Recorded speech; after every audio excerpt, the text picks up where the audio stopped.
Hey there, in this quick video I'm going to compare the Asus Vivobook 16 with the Vivobook 15 and what are some important things that we need to know about both.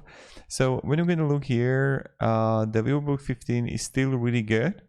So the advantages of Vivobook 16. So you can run popular games about 30 to 17% higher FPS, but the Vivobook 15, it's got 180 grams less, bigger battery, around 12% better multi-core CPU performance, provides 100% higher max screen brightness, and small footprint, 9% more compact case.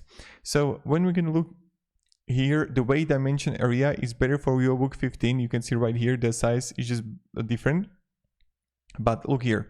So the size is the 16 inches comparing to 15, and you can have OLED here. Now it really depends if you're gonna buy, if you can buy for the Vivobook 16 also OLED, but Vivobook 15 got OLED. The PPI aspect ratio resolution is better for Vivobook 16.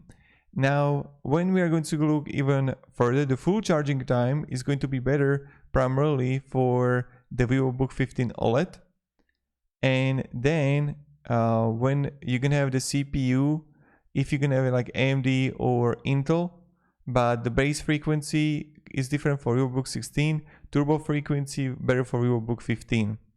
Now, when we're going to look here for the graphics card, the shading units, texture mapping units, or raster operation pipelines is better for Vivobook 15, and the channels, clock, and type RAM is better for Vivobook 16.